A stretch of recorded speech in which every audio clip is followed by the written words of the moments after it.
بسم اللہ الرحمن الرحیم ان اللہ و ملائکتہ یصلون علی النبی یا ایھا الذین آمنوا صلوا علیہ وسلموا تسلیما۔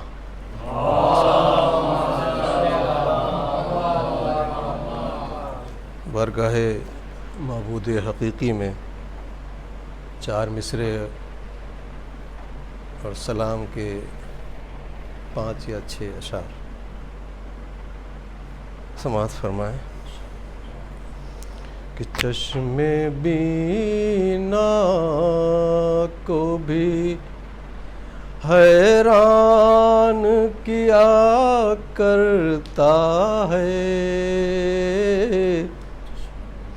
چشم بینا کو بھی حیران کیا کرتا ہے، مشکلیں اس طرح آسان کیا کرتا ہے، اور ہم سے ایک شکر کا سجدہ بھی نہیں ہو پاتا، وہ تو احسان پہ احسان کیا کرتا ہے، ہم سے ایک شکر کا سجدہ بھی نہیں ہو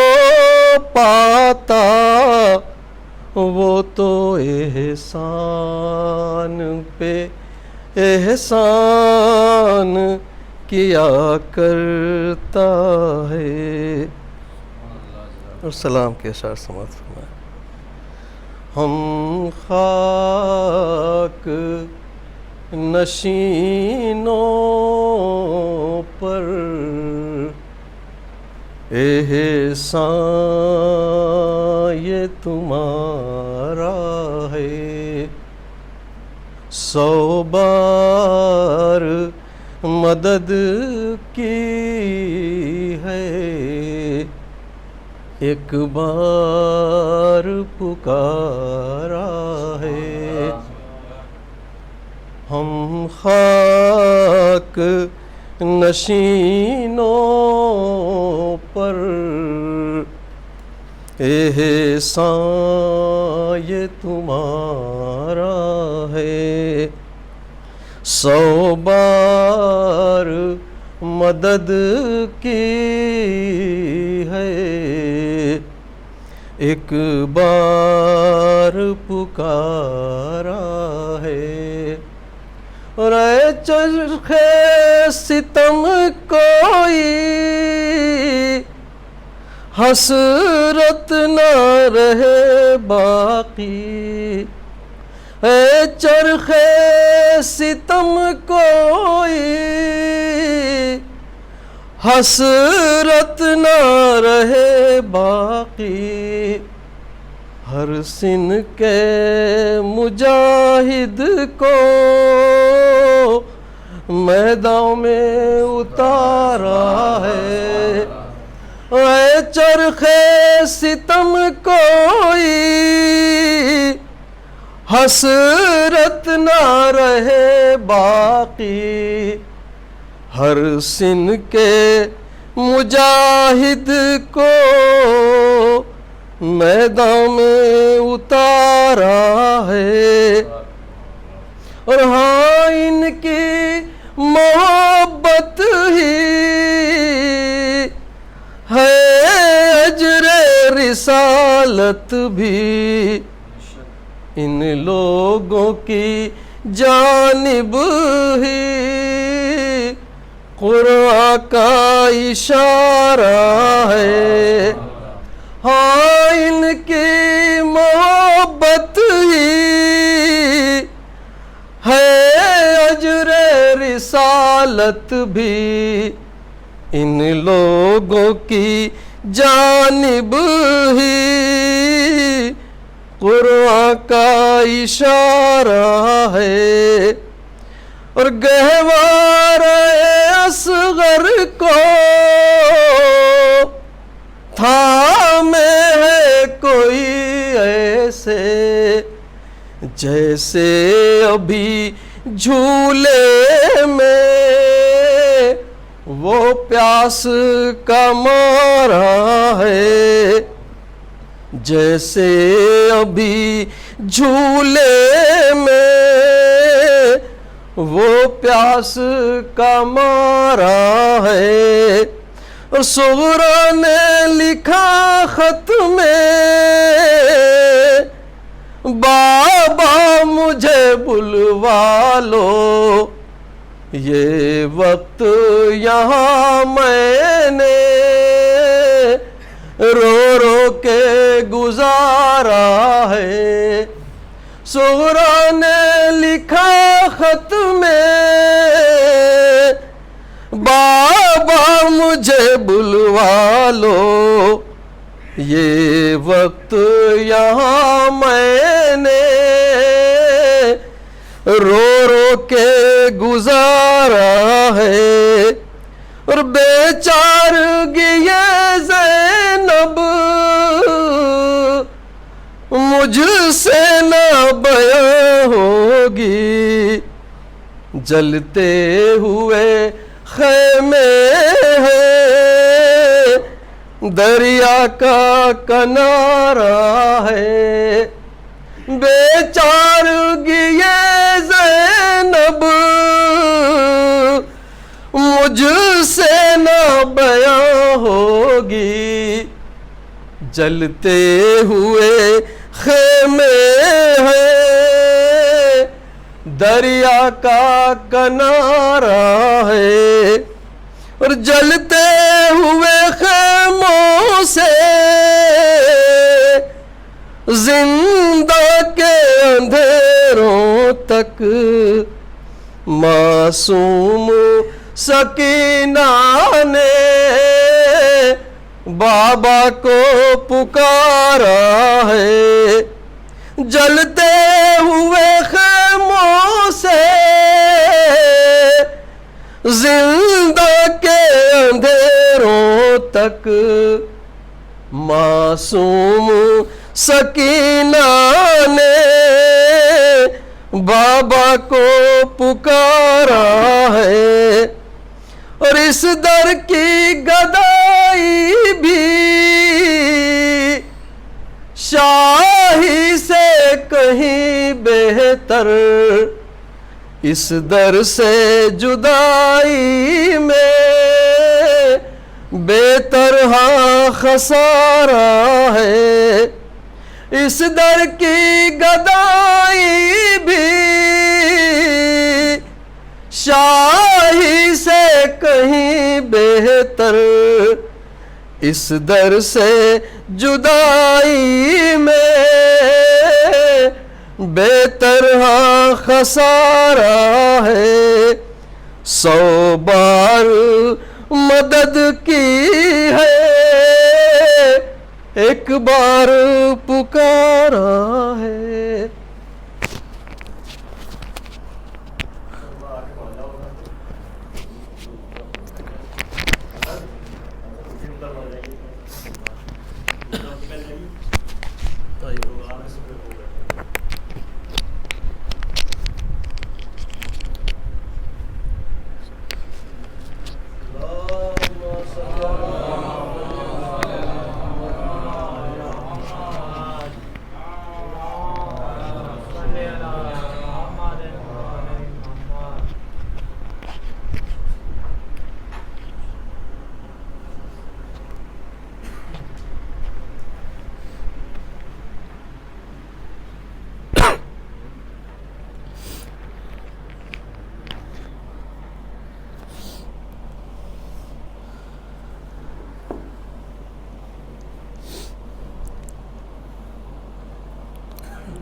رحم اللہ سورۃ الفاتحہ۔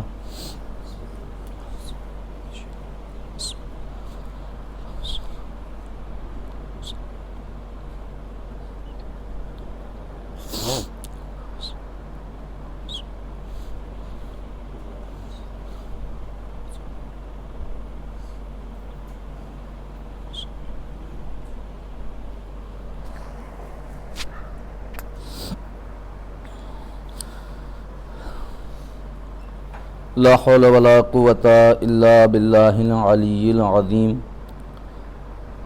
اعوذ باللہ من الشیطان اللعین الرجیم بسم اللہ الرحمن الرحیم الحمد للہ رب العالمین والصلاة والسلام علی اشرف الانبیاء والمرسلین وخاتم النبیین وطٰہٰ ویاسین سیدنا ونبینا وشفیع ذنوبنا وحبیب قلوبنا وطبیب نفوسنا سید الثقلین نبی الحرمین امام القبلتین وسیلتنا فی الدارین محبوب رب المشرقین والمغربین جد الحسن والحسین مولانا ابی القاسم محمد وعلی اہل بیتہ الطیبین الطاہرین المعصومین المظلومین ولعنت اللہ علی اعدائہم اجمعین من یومنا ھذا الی قیام یوم الدین اما بعد فقد قال اللہ تبارک وتعالی فی القرآن الکریم وہو اصدق الصادقین وقولہ الحق بسم اللہ الرحمن الرحیم قل لا اسألکم علیہ اجرا الا المودۃ فی القربى صلوات پر محمد وعلی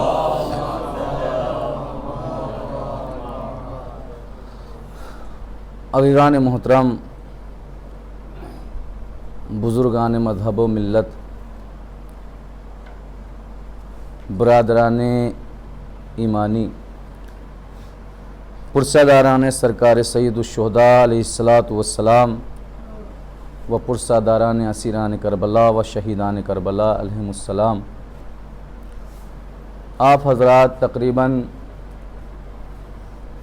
چاند رات سے لے کر ابھی تک مجلسوں میں شرکت بھی کر رہے ہیں اور ماتم کی صورت میں اجر رسالت ادا کر رہے ہیں، اور کوئی سلام، کوئی نوحہ خوانی، کوئی قطعات وغیرہ وغیرہ، ہر طرح سے ہر انسان اپنی قوت اور اپنی طاقت اور اپنی استطاعت کے اعتبار سے اجر رسالت ادا کرنے کی کوشش کر رہا ہے۔ عزیزان محترم، 1400 سال گزر گئے لیکن امام حسین کے حق کے اجر رسالت آج تک ادا نہ کیا جا سکا۔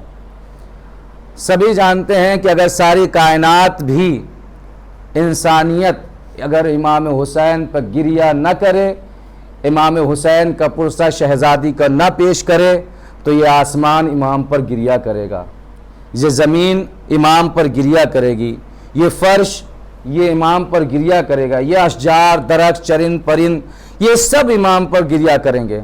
لیکن عزیزان محترم، 1400 سال گزر گئے اس واقعے کربلا کو، لیکن انصاف سے بتائیے، ہر سال محرم آتا ہے، ہر سال عزاداریاں برپا ہوتی ہیں، ہر سال جلوس برپا ہوتے ہیں، ہر سال مجلسیں برپا ہوتی ہیں، لیکن کوئی انسان یہ نہیں کہہ سکتا کہ ہم نے حق عزاداری ادا کر دیا۔ کوئی ایک بشر بھی یہ اٹھ کر نہیں کہہ سکتا کہ جو حسین پر رونے کا حق تھا ہم نے اس کو ادا کر دیا، کوئی بھی نہیں کرتا۔ اچھا، جب رونے کا حق ادا نہیں ہوا تو سوال یہ پیدا ہوتا ہے کہ روتے کیوں نہیں ہیں؟ بھائی روتے کیوں ہیں؟ جب ایک چیز کا حق نہیں ادا ہو سکتا ہے تو پھر رونے کا سوال کیسے پیدا ہوا؟ تو ہم نے کہا کہ آپ کو نہیں پتا، یہ حسین کا زندہ معجزہ ہے کہ جب حسین کا تذکرہ کہیں ہوتا ہے تو دل خود بخود ملول ہونے لگتا ہے، آنکھیں خود بخود غمگین ہو جاتی ہیں، آنکھوں سے خود بخود اشک جاری ہو جاتے ہیں۔ میں نے کہا آپ نہ سمجھیے گا کہ حسین کے غم کی عظمت کیا ہے۔ ہم نے کہا آپ ذرا قرآن کی طرف چلیے، ہم آپ کو بتائیں گے ہم عزاداری کیوں برپا کرتے ہیں، ہم اشک غم حسین کیوں بہاتے ہیں، ہم یہ ماتم کیوں کرتے ہیں، ہم یہ سینہ زنی کیوں کرتے ہیں، ہم یہ فرش مجلس کیوں بچھاتے ہیں، سبب کیا ہے۔ ہم نے کہا قرآن کی طرف چلیے، کہا چلیے قرآن کی طرف۔ ہم نے کہا قرآن کو کھولیے، کہا قرآن کو کھولا۔ اب جو ہم نے کہا کہ سورہ پڑھنا شروع کیجئے، کہا کون سا سورہ پڑھا جائے؟ ہم نے کہا انبیاء کا تذکرہ کیجئے، کہا آدم کا تذکرہ؟ ہم نے کہا نہیں، ذرا آگے بڑھیے، کہا نوح کا تذکرہ، کہا نہیں، ذرا ابراہیم کا تذکرہ، کہا نہیں، موسیٰ کا تذکرہ، کہا نہیں، عیسیٰ کا تذکرہ، کہا نہیں، یعقوب کا تذکرہ، کہا نہیں، یہاں پر رک جائیے، یعقوب کے ایک بیٹے کا نام یوسف ہے، یعقوب کے ایک بیٹے کا نام ہے جناب یوسف۔ اب یوسف جب بازار مصر میں لے جائے گئے اور ان کی بازار مصر میں قیمت لگائی گئی اور مصر کا بادشاہ انہیں خریدنے کے لیے آیا، جہاں مصر میں تمام لوگ یوسف کو خریدنے کے لیے اپنے خزانے موجود کیے ہوئے تھے، وہیں پر ایک بڑھیا بھی آئی ہوئی تھی جس کے ہاتھوں میں پوٹلی تھی اور تھوڑا سا خزانہ لیے ہوئے تھا۔ عزیزو، ہم کیوں مجلس حسین برپا کرتے ہیں؟ تھوڑا سا خزانہ تھا۔ اب جب کسی شخص نے اس سے کہا کہ بھائی تو کہاں کو جا رہی ہے، کہا آپ کو نہیں پتا بازار میں جناب یوسف کی قیمت لگائی جا رہی ہے، میں اس کو خریدنے کے لیے جا رہا ہوں، میں اس کو خریدنے کے لیے جا رہی ہوں۔ کہا تجھے نہیں پتا؟ ارے بازار مصر تو عورت کی بات، مصر کے بادشاہ کا خزانہ ختم ہو گیا یوسف کے وزن کے آگے، مصر کے بادشاہ کا خزانہ یوسف کے وزن کے آگے ختم ہو گیا، تو تو چھوٹی سی پوٹلی کے ذریعے سے یہ جناب یوسف کو کیسے خریدے گی؟ کہا تجھے نہیں پتا؟ یہ تو مجھے بھی معلوم ہے کہ میں یوسف کو نہیں خرید سکتی، لیکن کل جب یوسف کے خریداروں میں تذکرہ ہوگا، جب ذکر ہوگا، تو جہاں سب کا ذکر ہوگا وہاں میرا بھی تذکرہ ہوگا، جہاں میرا بھی ذکر ہوگا۔ بھائی اسی لیے ہم عزاداری برپا کرتے ہیں کہ ہم حسین پر گریے کا حق ادا نہیں کر سکتے، لیکن اس لیے کرتے ہیں جب عزاداروں کا تذکرہ ہو تو ہمارا بھی تذکرہ ہو جائے۔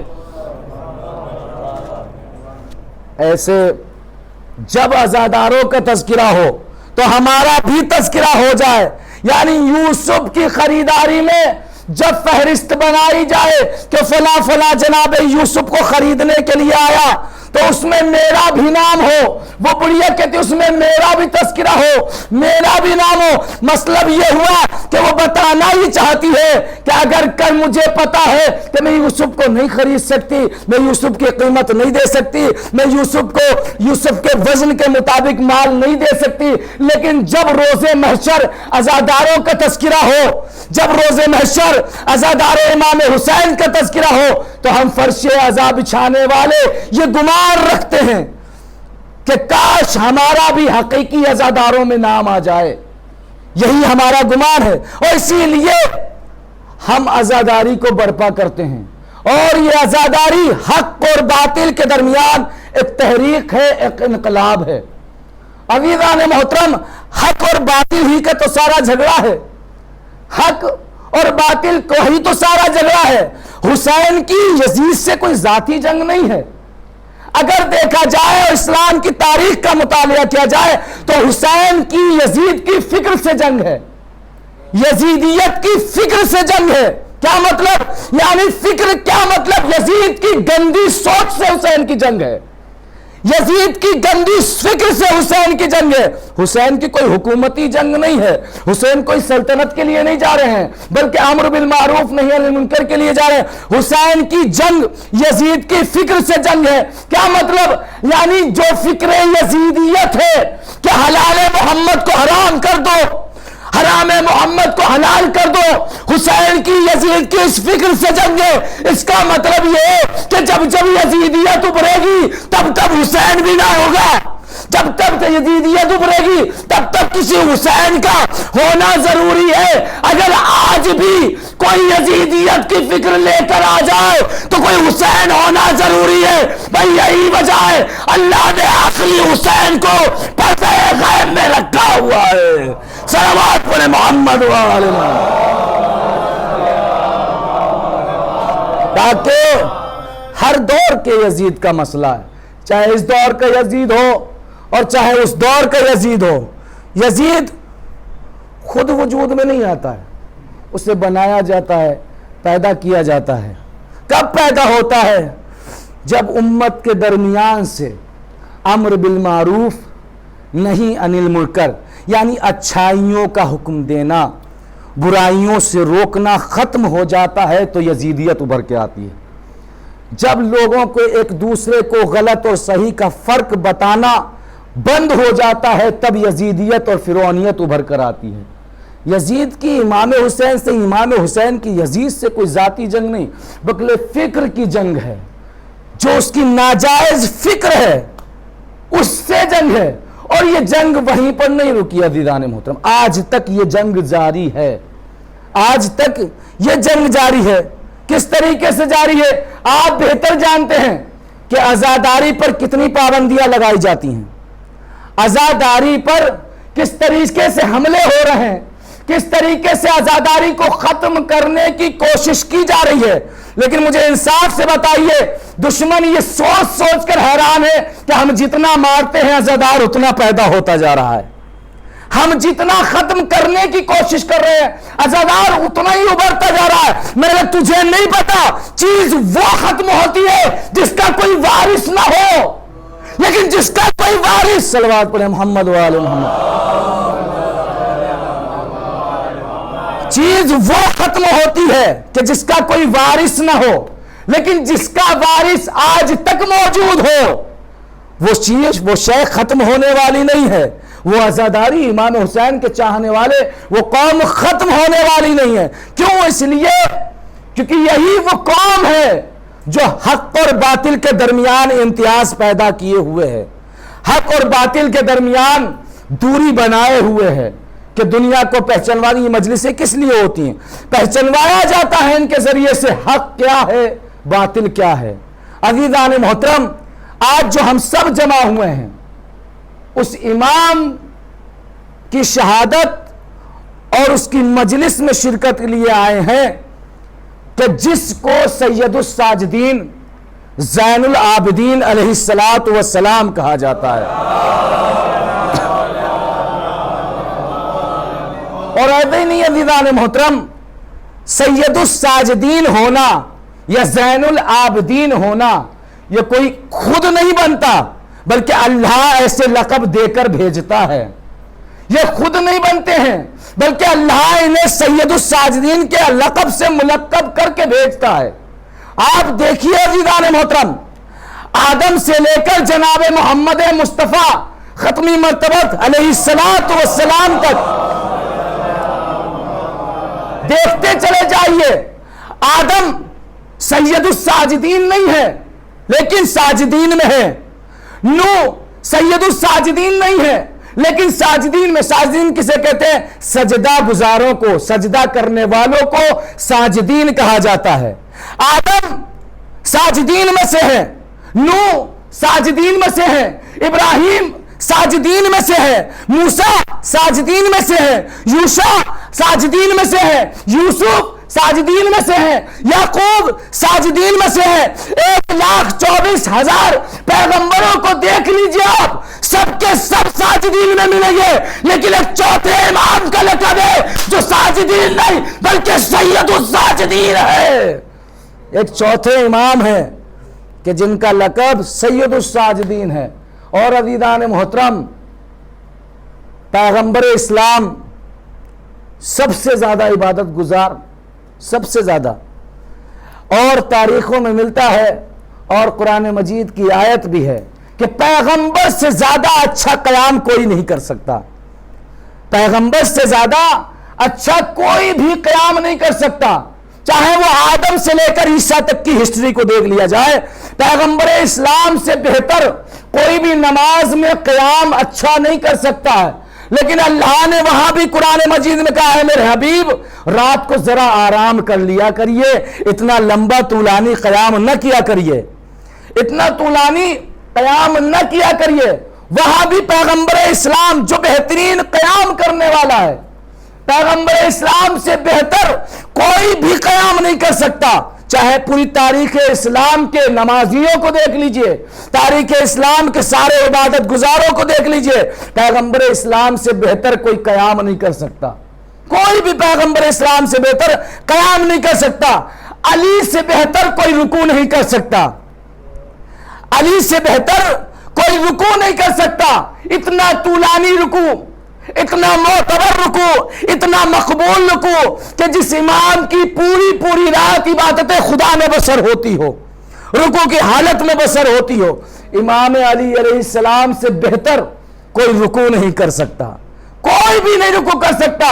یہ ہو گیا پیغمبر اسلام سے بہتر عظمت سید سجاد سمجھیے، پیغمبر اسلام سے بہتر کوئی قیام نہیں کر سکتا، علی سے بہتر کوئی رکوع نہیں کر سکتا، حسین سے بہتر کوئی سجدہ نہیں کر سکتا، حسین سے بہتر کوئی سجدہ نہیں کر سکتا، لیکن عزیزان محترم پیغمبر سے بہتر کوئی قیام نہیں کر سکتا، علی سے بہتر کوئی رکوع نہیں کر سکتا، حسین جیسے سجدہ گزار سے بہتر کوئی سجدہ گزار نہیں ہو سکتا۔ ارے حسین جیسے سجدہ گزار کی موجودگی میں جسے سید الساجدین کہے اسے علی ابن الحسین کہتے ہیں۔ صلوات پر محمد و آل محمد۔ حسین جیسے عبادت گزار اور حسین جیسے سجدہ گزار شخصیت ذات کی موجودگی میں جسے سید الساجدین کہا جائے اسے امام زین العابدین علیہ السلام کہا جاتا ہے۔ اور عزیزان محترم ان سے بہتر کسی کی عبادت نہیں ہو سکتی۔ ان کی عبادت کا کیا عالم ہے، چاہے وہ پہلا امام علی ہو اور چاہے وہ چوتھا علی ہو، کوئی بھی ان کی عبادت کا مسابقہ سامنا یا ان کی عبادت کے مقابل میں اپنی عبادت کو نہیں رکھ سکتا۔ کیوں؟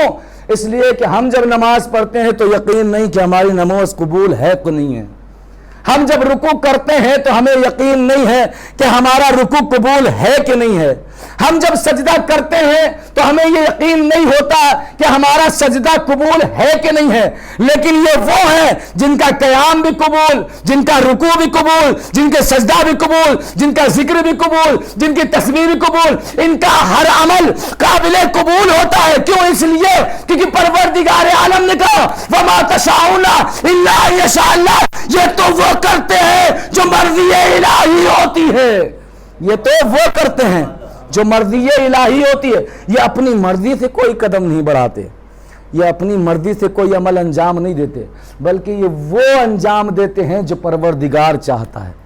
اور یہی وجہ ہے پروردگار ان سے اتنا خوش ہے کہ اللہ نے ان کے ہر عمل کو اپنا عمل کہا ہے، ان کے عمل کو اپنا عمل قرار دیا ہے۔ پھر یہ بھی بتایا ہے کہ یہ 14 ہستیاں مظہر ذات پروردگار ہیں، یہ 14 ہستیاں مظہر ذات پروردگار ہیں۔ تو عزیزان محترم ان کی عبادت اور ان سے بہتر سخاوت، ان سے بہتر علم، ان سے بہتر زہد، ان سے بہتر تقوی کسی کا نہیں ہو سکتا۔ آپ شکر منائیے کہ آپ کے پاس ایسے ایسے امام ہیں کہ جو عبادت میں بھی بہترین، سخاوت میں بھی بہترین، علم میں بھی بہترین، اور علم اتنے کمال کا علم ہے کہ اگر مسند قضاوت کو بٹھا دیا جائے تو توریت والے کو توریت سے جواب دیں گے، زبور والے کو زبور سے جواب دیں گے، انجیل والے کو انجیل سے جواب دیں گے، قرآن والے کو قرآن کے جواب دیں گے۔ اس کا مطلب یہ ہے کہ عزیزان محترم قرآن مجید نے کہا کل شیء احصیناہ فی امام مبین، ہم نے ہر چیز کے علم کو امام مبین میں شامل کیا۔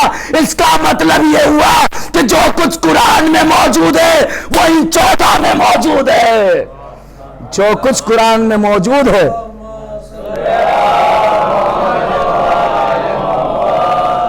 جو کچھ بھی قرآن میں موجود ہے سب کچھ ان کے پاس ہے، ان 14 کے پاس موجود ہے۔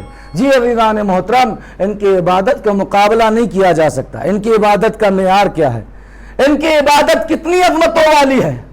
آپ پہلے علی کی عبادت کو اٹھا کے دیکھیے، اگر پہلے علی کی عبادت سمجھ میں آ گئی تو چوتھے علی کی عبادت خود بخود سمجھ میں آ جائے گی۔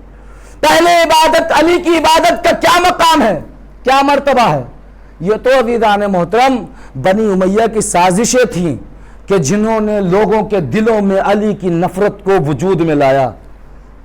یہ تو بنی امیہ کی کھلا سازشیں تھیں جنہوں نے علی کی نفرت کو ایک چھوٹے سے بچے سے لے کر جوان باشعور بزرگ تک کے دلوں میں نفرت پیدا کر دی۔ اور کیا کیا حرکتیں کی ہیں اور اس کے الزامات علی کے اوپر ڈالیں گے. وہ تاریخ پوری آپ پڑھیے تب پتہ چلے, اور سنتے رہتے ہیں بزرگ علماء سے. تو عزیزان محترم, علی کی عبادت کا کیا معیار ہے؟ اگر اس علی کی پہلے علی کی عبادت سمجھ میں آ گئی تو چوتھے علی کی عبادت خود بخود سمجھ میں آ جائے. کیوں؟ اس لیے یہ سب ایک ہی نور سے وجود میں آئے ہیں. یہ سب ایک ہی نور کے ٹکڑے ہیں. اگر ان کو پھیلایا جائے تو کوئی علی بنتا ہے, کوئی حسن بنتا ہے, کوئی حسین بنتا ہے, کوئی زین العابدین بنتا ہے, کوئی محمد باقر بنتا ہے. نہیں عزیزان محترم, ٹھیک ایسے جیسے قرآن صامت ہے, یہی کمال قرآن ناطق کا ہے. یہی قرآن ناطق کا. کہیں گے کیسے؟ ہم نے کہا سنیے, قرآن جب تک سارے سوروں کے ساتھ, سارے پاروں کے ساتھ ایک جلد میں محفوظ ہے تو قرآن ہے, ہر اعتبار سے قرآن ہے. اگر وہ پارے کی صورت میں ہو تب بھی قرآن ہے, وہ آیت کی صورت میں ہو تب بھی قرآن ہے. اگر اس قرآن کو پھیلایا جائے تو کوئی سورہ بقرہ بنتا ہے, کوئی سورہ یوسف بنتا ہے, کوئی سورہ ابراہیم بنتا ہے, کوئی سورہ حج بنتا ہے, کوئی سورہ یوسف بنتا ہے. یہ سارے سوروں کو اگر جدا کیا جائے اور ایک جگہ جمع کیا جائے تو پورا قرآن وجود میں آتا ہے. اسی طریقے سے اگر اس نور کے ٹکڑے کیے جائیں تو کوئی علی بنتا ہے, کوئی محمد بنتا ہے, کوئی محمد باقر بنتا ہے, کوئی زین العابدین بنتا ہے, کوئی علی رضا بنتا ہے, کوئی محمد تقی بنتا ہے. اور عزیزان محترم, ان کو اللہ نے یہ معرفت دی, یہ عظمت دی کہ جب تک ان کے وجود کو نہ بنایا, کائنات کو نہ بنایا, اور جب تک ان کے وجود کو واپس نہ پلٹائے گا, کائنات بھی ختم نہ ہونے والی ہے. جب تک ان کے آخری کا وجود اپنی طرف واپس نہیں پلٹائے گا تب تک یہ کائنات بھی ختم ہونے والی نہیں ہے. اب لاکھ دنیا کوششیں کرے ہر اعتبار سے, لیکن جب تک امام موجود ہیں تب تک اس کائنات کا ذرہ ختم نہیں ہونے والا. تو عزیزان محترم, اس امام کی عبادت کو سمجھنا ہے تو ہمیں پہلے امام کی عبادت کو سمجھنا پڑے گا. پہلے امام کی عبادت کا کیا عالم ہے کہ پوری رات شب میں عبادت خداوندی انجام دیا کرتے تھے. سب سے پہلے عبادت کا ذکر, پوری رات عبادت خداوندی میں انجام دیا کرتے تھے, پوری رات گزار دیتے تھے, پوری شب اللہ کی رضا کے لیے. یوں تو ان کے ساتھ شامل رضا الہی ہے, ان کو اللہ کو راضی کرنے کی ضرورت نہیں ہے. اگر اللہ ان سے راضی نہ ہوتا تو کوئی ان سے بہترین مخلوق کو بناتا اور ہر چیز ان کے صدقے میں پیدا کرتا. لیکن اللہ ان سے راضی تھا تو ان کی محبت میں زمین بنا دیا, ان کی محبت میں آسمان کو بنا دیا, ان کی محبت میں چاند بنا دیا, ان کی محبت میں سورج بنا دیا, ان کی محبت میں ستاروں کو بنا دیا, ان کی محبت لہلہاتے باغات کو بنا دیا, ان کی محبت میں اشجار کو بنا دیا, ان کی محبت میں چڑیوں کو بنا دیا. غرض یہ پوری کائنات ان کے محبت کے وجود سے ہے. ان کی محبت کے وجود کی وجہ سے اللہ نے اس پوری کائنات کو مزین کیا ہے. پوری کائنات کو جو زینت عطا کی گئی ہے ہر شے کو, وہ ان کے وجود سے ہے. اگر ان کا وجود نہ ہوتا تو کائنات کا وجود نہ ہوتا. اگر ان کا وجود نہ ہوتا تو یہ زمین نہ ہوتی, آسمان نہ ہوتا, کچھ بھی نہ ہوتا. لیکن اللہ نے ان کی محبت میں سب کچھ بنا دیا. اللہ نے ان کی محبت میں سب کچھ بنایا. اور عزیزان محترم, یہاں پر رکتے ہوئے عرض کرتا چلو, اللہ کو محبت تھی اہل بیت سے, زمین بنائی, آسمان بنایا. صلوات پڑھے محمد والے. اللہ کو محبت تھی اہل بیت سے. کس طریقے سے محبت اللہ نے پروف دیا, ثابت کیا. اللہ کو محبت تھی اہل بیت سے, زمین کا فرش بچھا دیا محبت اہل بیت میں. آپ بہتر جانتے ہیں, سبھی لوگ حدیث قصہ کی شب جمعہ میں تو تلاوت کرتے ہی ہوں گے, اللہ سب کو توفیق دے. حدیث قصہ کی برکتیں اتنے زیادہ ہیں, بہت زیادہ برکتیں ہیں. میں ایک چھوٹا سا واقعہ نقل کرتا ہوں جو علماء کے ذریعے سے کتابوں میں درج ہوا ہے حدیث قصہ کے حوالے سے. پڑھنا چاہیے انسان کو, سب کو پڑھنا چاہیے. جس کے پاس, جسے عربی نہیں آتی ہے وہ ہندی میں خرید کے پڑھ سکتا ہے. آج کل بہانہ بھی نہیں چل سکتا, ہر لینگویج میں ہر کتاب موجود ہے. لیکن وہی بات, توفیق الہی ہوگی تب کچھ حاصل ہوگا. جب تک اپنی طرف سے کوششیں نہ ہو تب تک اللہ کی طرف سے توفیق بھی حاصل نہیں ہوتی ہے. جب تم اللہ کی راہ میں ایک قدم بڑھاؤ گے تو اللہ دوسرے قدم کے لیے اسباب خود بناتا چلا جائے گا.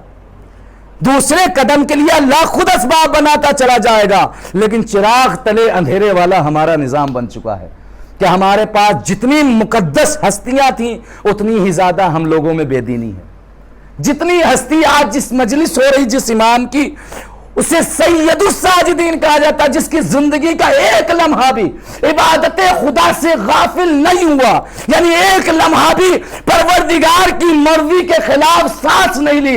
اگر اس امام کا چاہنے والا بے نمازی ہو تو اسے اپنے آپ پہ فخر نہیں ہونا چاہیے, اسے افسوس ہونا چاہیے کہ ہم ایسے امام کے ماننے والے ہیں جس کی ایک نماز نہ قضی ہوئی ہو, قضا نہ ہوئی ہو, اور ہماری 5 نمازیں قضا ہو جائیں. نہیں عزیزان, یہ امام کے چاہنے والے کا شیوا نہیں ہے. کوششیں کرنا چاہیے, آپ کوشش کریے, اللہ خود توفیق دے گا, اللہ خود مددگار بنے گا. اللہ کی راہ میں نیک اعمال میں ایک قدم تو ہم بڑھا کر دیکھیں, وہ خود ہمارے قدموں کے لیے اسباب فراہم کر دے گا.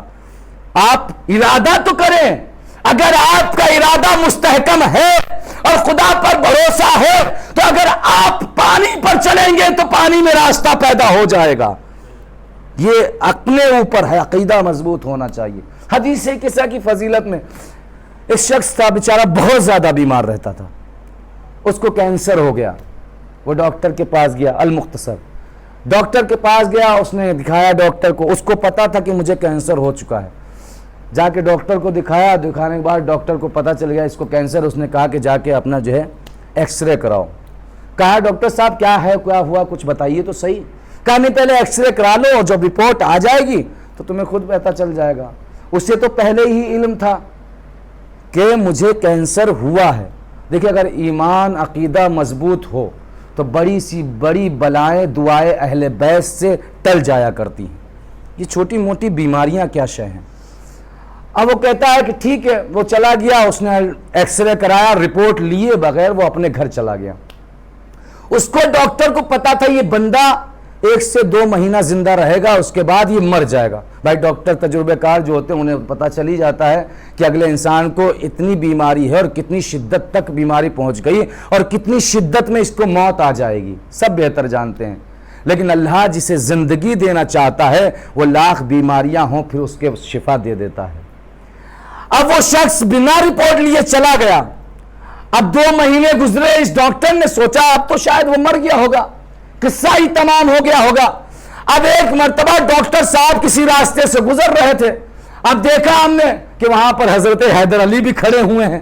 وہاں پر حیدر علی کھڑے ہوئے ہیں جنہیں کینسر تھا, جو بیماری میں مبتلا تھا, جو علاج کے لیے کرانے کے لیے آئے تھے, لیکن یہ تو ہٹے کھٹے کھڑے ہوئے.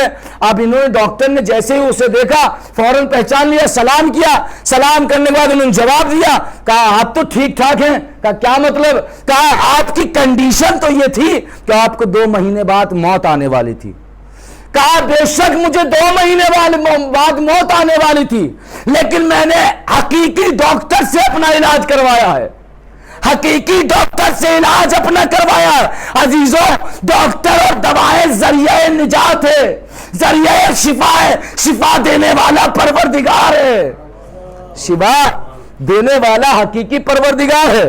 وہ کہتے ہیں آپ کی تو موت واقع ہو جانا چاہیے تھی, آپ زندہ کیسے ہیں؟ کہا آپ کو نہیں پتا ہے, ہم بتاتے ہیں آپ کو. کہا مجھے بتائیے کہ آپ نے کس ڈاکٹر سے علاج کروایا؟ کہا کسی ڈاکٹر سے علاج نہیں کروایا, بلکہ میں نے صرف حدیث قصہ کی تلاوت کی ہے, اس کی برکتیں, اور جہاں پنجتن کا تذکرہ ہو جائے وہاں شفا یابی حاصل ہو جایا کرتی ہے. جہاں پنجتن کا تذکرہ ہو جائے وہاں شفا یابی حاصل ہو جاتی ہے. عزیزان محترم, ہم کیا شے ہیں؟ ان کے در پر آنے کے بعد فرشتوں کو بھی شفائیں عطا ہوئی ہیں. ان سے در سے متمسک ہونے کے بعد عرش والوں نے بھی کچھ طلب کیا کہ شفائیں طلب کی.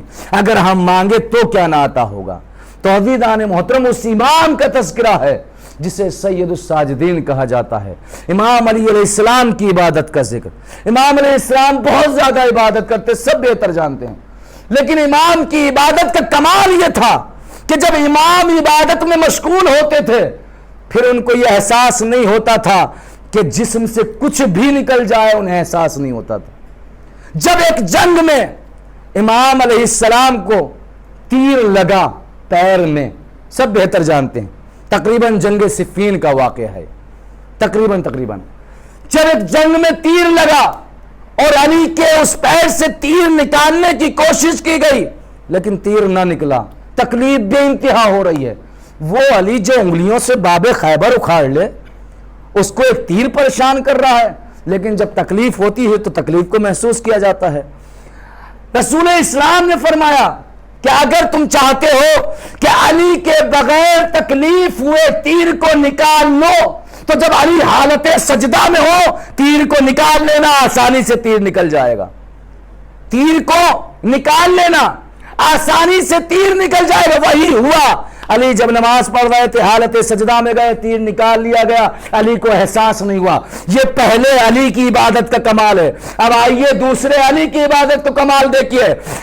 دوسرا علی عبادت کر رہے ہیں، سید الساجدین عبادت کر رہے ہیں، شیطان آیا، آنے کے بعد سورت اژدہا، سورت سانپ، جناب کو عبادت میں جو مشغول تھے امام ان کو ورغلانے لگا، ان کی عبادت میں رکاوٹ بننے لگا۔ جب اس نے ہر چند کوشش کر لی لیکن ان کی عبادت میں کوئی خلل واقع نہ کر سکا تو اس نے سوچا اب جو ہے کوئی آخری حملہ کیا جائے۔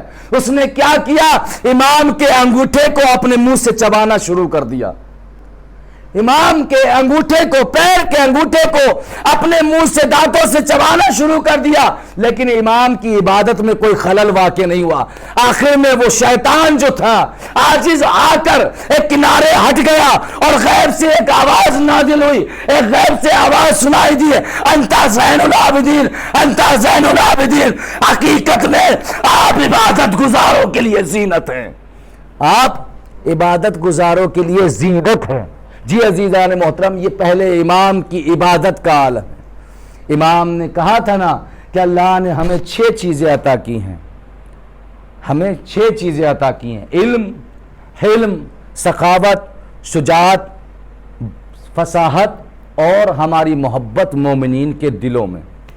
علم، امامت کی عبادت کا یہ عالم ہے۔ سخاوت امام کیا ہے؟ صلوات پڑھے محمد و آل محمد۔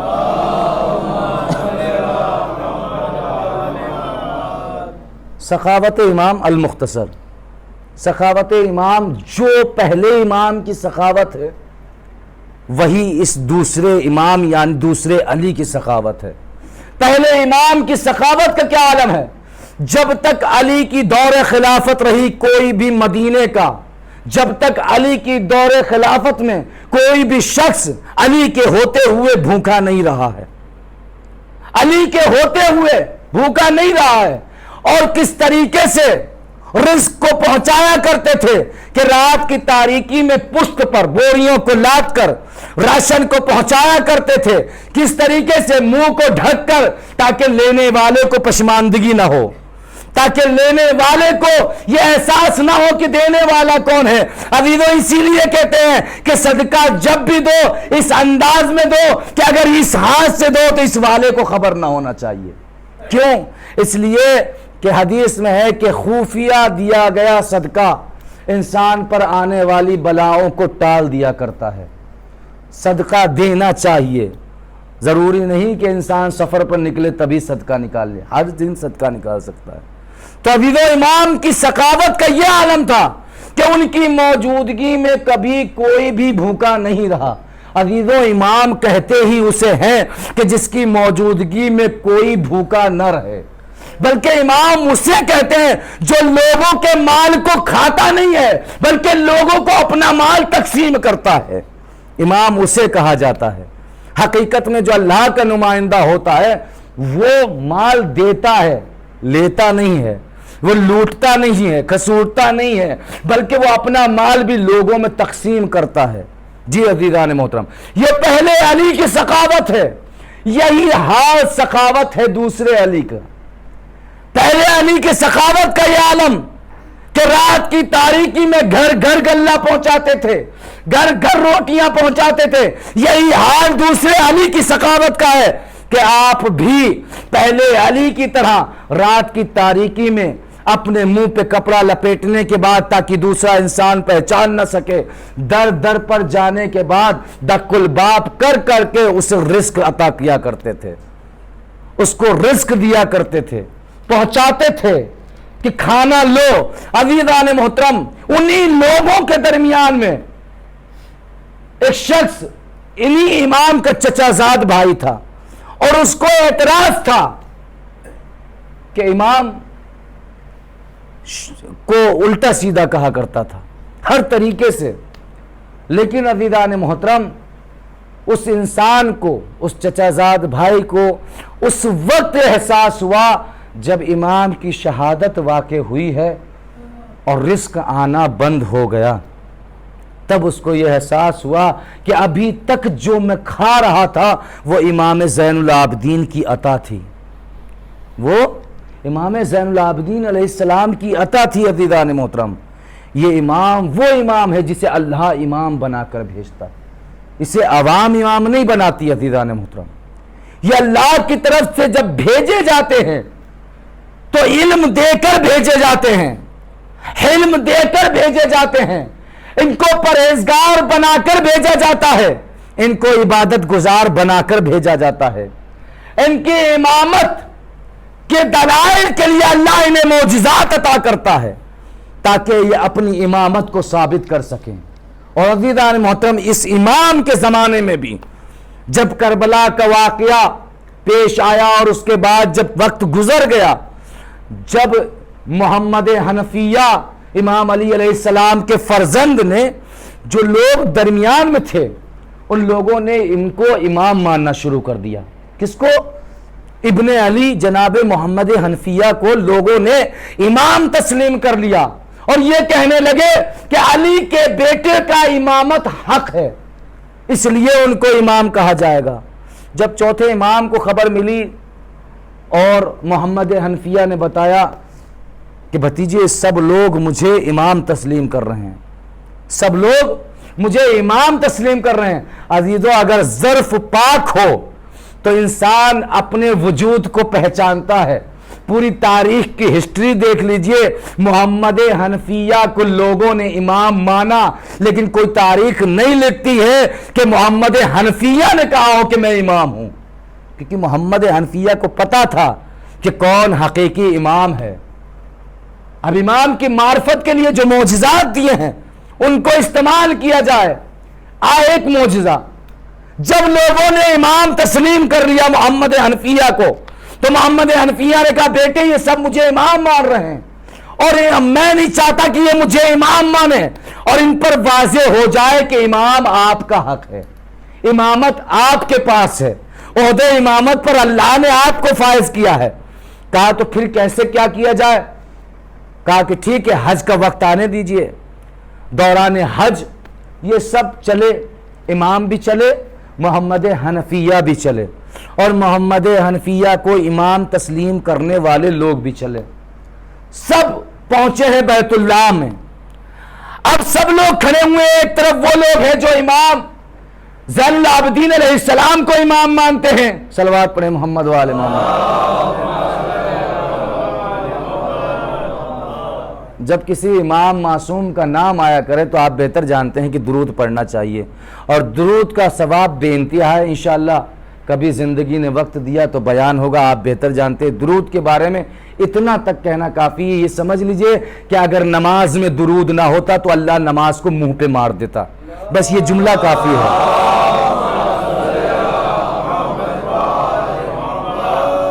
تو عزیزان محترم، جناب محمد حنفیہ کے چاہنے والے، امام تسلیم کرنے والے دوسری طرف کھڑے ہیں، امام زین العابدین علیہ السلام کو تسلیم کرنے والے امام دوسری طرف کھڑے ہیں۔ اب یہ فیصلہ ہونا ہے کہ امام حقیقت میں ہے کون۔ آپ جانتے ہیں قرآن مجید کی آیت ہے کلو شیء احصیناہ فی امام مبین، کہ ہم نے ہر شے کو امام مبین کے دائرے میں ہاتھے میں دے دیا ہے، یعنی ہر چیز امام مبین کی محتاج ہے۔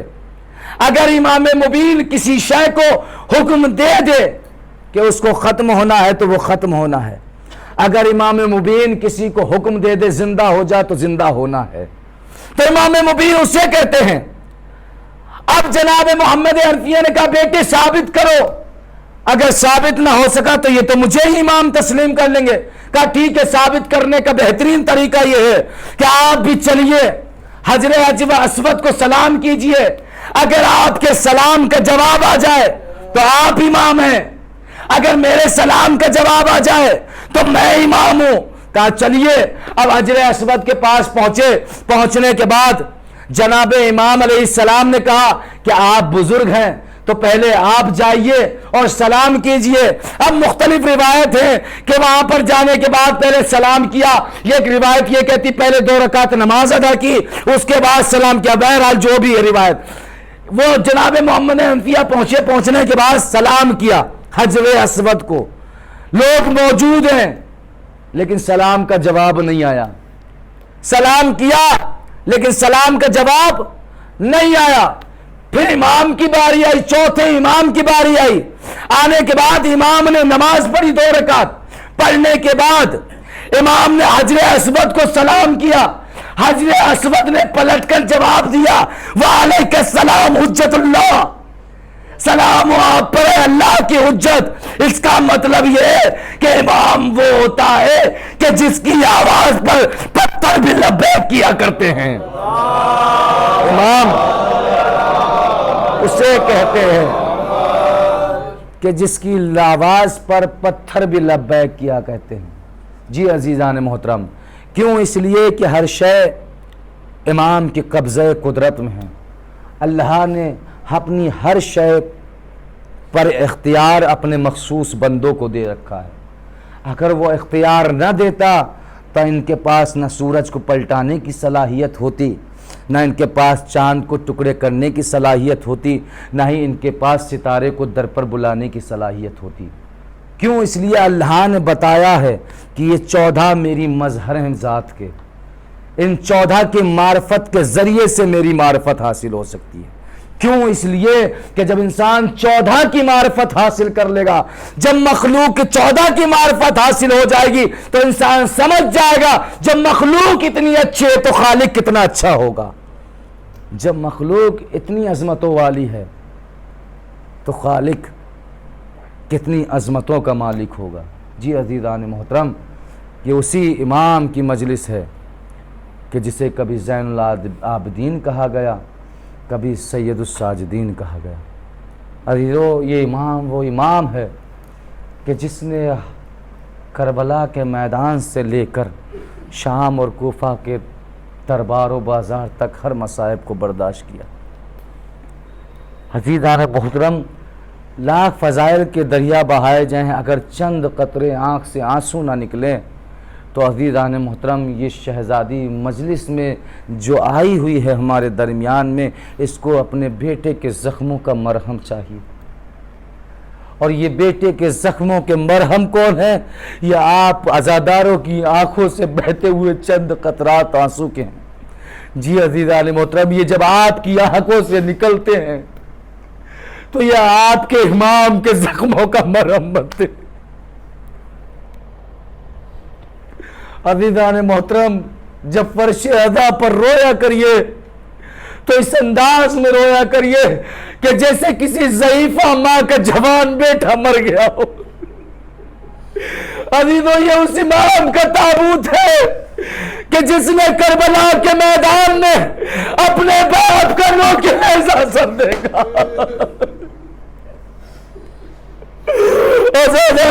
مظلوم، یہ اس امام کے غم میں آپ شریک ہوئے عزاداران مظلوم کربلا۔ ذرا تصور کیجئے آپ کے درمیان ایک کمسن بچی بھی ہوگی، ارے وہ بچی جس نے سید سجاد سے کچھ سوالات کیے، ارے ایسے سوالات سید سجاد جب مدینے میں آئے ہیں تب جب گریا کیا تو سکینہ کو یاد کر کر کے گریا کرتے تھے.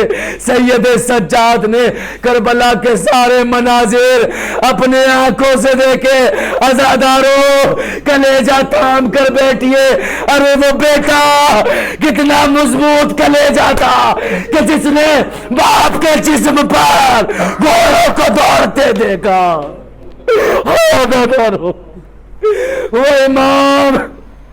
وہ امام جس کی شہادت میں آپ شریک ہوئے. امیران محترم کتنے مظالم ڈھائے گئے اس پر, کتنے مصائب ڈھائے گئے اس پر. ارے امیران محترم وہ امام جب کربلا کا واقعہ یاد کرتا تھا تب گریا کرتا تھا. روایات کہتی ہے امام 25 برس تک خون کے آنسو روئے. روایات کہتی ہے امام جب مدینے کی گلیوں سے بازاروں سے گزرتے تھے تو قصاب کی جتنی دکانیں ہوتی تھی سب اپنے گوشت کے اوپر کپڑا ڈال لیا کرتے تھے. عزیزوں پتہ ہے کیوں گوشت پر کپڑا ڈال لیتے تھے؟ عزیزان محترم ایک مرتبہ ایک شخص اپنے یہاں دکان پر گوشت پر کپڑا ڈالنا بھول گیا. امام کا گزر ہوا, جیسے اس نے امام کو دیکھا دیکھنے کے بعد معذرت چاہی کہ مولا معاف کر دیجئے آج میں کپڑا ڈالنا بھول گیا. کہ پریشان نہ ہو میں 3 سوال کا جواب دے دے. کہ مولا بتائیے, کہ ذرا یہ بتا کہ جب تو نے جانور ذبح کیا تو پیاسا تو نہیں تھا؟ کہ مولا ارے مجھے پتا ہے محمد کی شریعت میں جب جانور کو پانی ملا کر ذبح کیا جاتا ہے. ایک مرتبہ کربلا کا رخ کیا. اے بابا آزادان مظلوم ہے کربلا. وہ امام جس کو کربلا کے بعد جب کربلا کے مصائب یاد آتے تھے تو گریا کرتا تھا. کبھی سکینہ کے نیلے تماچوں کو یاد کر کے, کبھی پھپھیوں کی بے ردائی کو یاد کر کے. آزاداروں آج وہ وقت بھی آیا جب شام بن عبد الملک نے امام حسین العابدین کو زہر دیا, زہر اثر کیا. مولا بستر مرگ پر لیٹے ہیں. ایک مرتبہ ایک شخص امام کے قریب پانی لے کر پہنچا. امام نے طرف کر کہا مجھے پانی نہ دو. ارے میرا بابا کربلا کے میدان میں تیر گر گیا.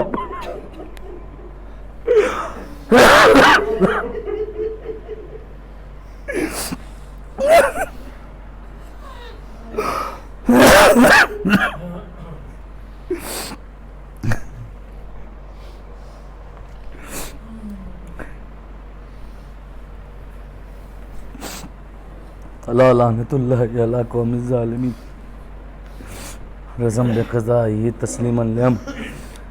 بالا تجھ واسطہ محمد وآل محمد کا, اسیران کربلا کا واسطہ, شہیدان کربلا کا واسطہ, بالخصوص امام سید سجاد علیہ السلام کا واسطہ ہماری اس مختصر سی عبادت کو قبول فرما. بالا تجھ واسطہ محمد وآل محمد کا, اس مجلس کے ثواب کے طفیل میں پروردگار ہمارے مرحومین کی مغفرت فرما. بالا تجھ واسطہ محمد وآل محمد کا, یہ فرش عزا یہ مجلسیں پروردگار جو بھی جہاں بھی بچھائے ہوئے ہیں پروردگار ان تمام مومنین کی حفاظت فرما. بالا تجھ واسطہ محمد وآل محمد کا, اس فرش عزا پر جتنے بھی مومنین تشریف فرما ہے پروردگار ان کی تمام جائز تمناؤں کو قبول فرما. بالا منتظمین مجلس عزا کے تمام جائز تمناؤں کو قبول فرما. بالا ہر عزادار کی بیماری کو شفا یابی میں تبدیل فرما. بالا جہاں بھی شیعان اہل بیت ہیں ان کی جان مال عزت و آبرو کی حفاظت فرما. بالا تجھے واسطہ محمد وآل محمد کا, کربلا والے شہیدوں کا واسطہ ہمارے قوم کے نوجوانوں کی ہماری اصلاح فرما. بالا تجھے واسطہ محمد وآل محمد کا حبیب ابن مظاہر کے طفیل میں ہمارے قوم کے بزرگان کو صحت و سلامتی عطا فرما.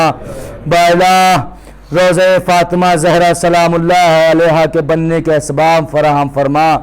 بالا تجھے واسطہ محمد وآل محمد کا ہمارے مراج کرام کو صحت و سلامتی عطا فرما, ان کو دشمنوں کے شر سے محفوظ فرما. بالا پرچم اسلام کو سربلندی عطا فرما, پرچم کفر و نفاق کو سرنگو فرما. بالا ہمارے آخری امام کے ظہور میں تعجیل عطا فرما, ہمیں ان کے حقیقی ناصروں میں شمار فرما. ربنا تقبل منا انک انت السمیع العلیم برحمتک یا ارحم الراحمین بحق محمد و آلہ الطیبین الطاہرین. ماتم حسین.